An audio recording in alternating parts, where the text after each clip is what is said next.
To, čo spravili Spojené štáty americké vo Venezuele, je flagrantné porušenie medzinárodného práva a ťažká vojenská agresia. V poslednom videu sme hovorili o americkej agresii vo Venezuele a o tom, že po tomto škandále už Západ stratil morálne právo kázať svetu o Ukrajine. Medzi tým však prišiel ďalší vývoj, ktorý len potvrdzuje to, na čo upozornil Ľuboš Blaha počas svojho vystúpenia na Jojke. Nevyprovokovaná vojenská agresia, čiže teraz sa tváriť, že máme používať nejaký mäkší slovník.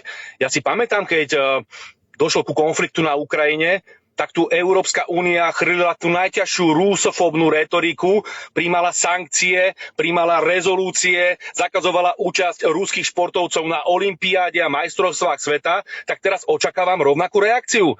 Američania napadli suverénny štát a uniesli prezidenta. Takéto niečo nerobia štáty, že unášajú ľudí. Takéto niečo robia teroristi, ako Hamas alebo Al-Qaida. Takže aký slovník máme používať, pokiaľ tu imperiálna veľmoc iba kvôli rope vedie vojnu? Viete, keby Venezuela nejako Spojené štáty ohrozovala, ale preboha, však to je normálny mierumilovný štát, ktorý nikdy nevedol vojnu a určite by nezačal vojnu so Spojenými štátmi americkými. Neboli tam žiadne ruské ani čínske armády, ktoré by ohrozovali Spojené štáty americké. Na Jojke mu vyčítali ostrý slovník voči USA.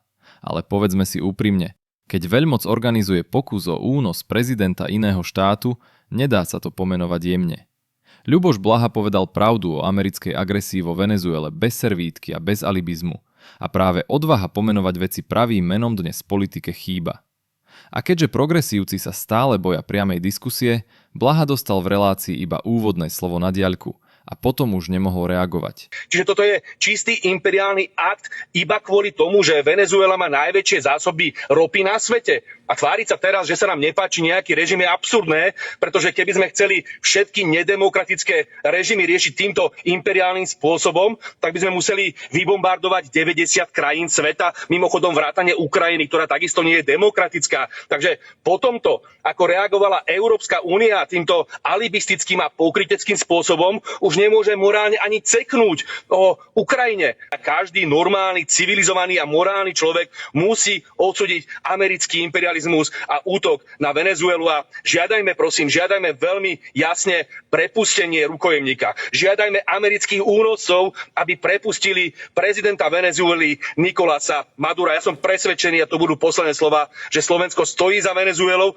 a opakujem, ja mám možno pozitívnejší vzťah k ľavicovému režimu vo Venezuele, ale toto nie je o tom, či ste ľavičiar alebo pravičiar. Jednoducho medzinárodné právo sa musí dodržiavať. Len aby sa náhodou PSK-ári v štúdiu nerozplakali od strachu z konfrontácie argumentov.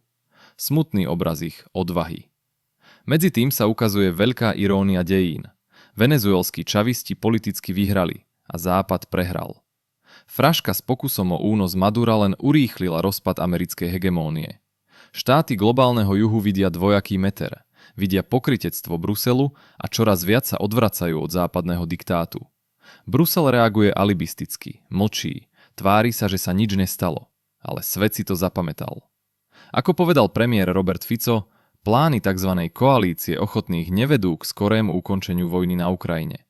Naopak, posúvajú Európu do ďalšej eskalácie. Preto vláda Slovenskej republiky dáva prednosť bilaterálnej, vzájomne výhodnej spolupráci s Ukrajinou, takej, ktorá pomáha ľuďom a nie geopolitickým hrám veľmocí. Udalosti na medzinárodnej scéne čoraz viac ukazujú, aká nebezpečná by bola vláda zložená zo súčasnej opozície. Bola by to vláda, ktorá poslúcha Brusel na slovo, hlási sa k vojnovej politike a bez váhania by zatiahla Slovensko do konfliktov, ktoré nie sú naše. Tomuto sa musíme postaviť. Západ roky kázal svetu o demokracii a medzinárodnom práve a dnes ich porušuje vždy, keď sa mu to hodí. Aj preto čoraz viac krajín hovorí otvorene. Svet už nebude jednopolárny. Prichádza éra multipolárneho sveta a ten, kto to nechápe, prehráva. Budeme túto situáciu ďalej sledovať, pretože to, čo sa deje vo Venezuele a na Ukrajine, ovplyvní aj budúcnosť Slovenska. Ak chcete byť pri ďalšom pokračovaní, dajte odber. Spájame sa a hľadáme pravdu mimo propagandy.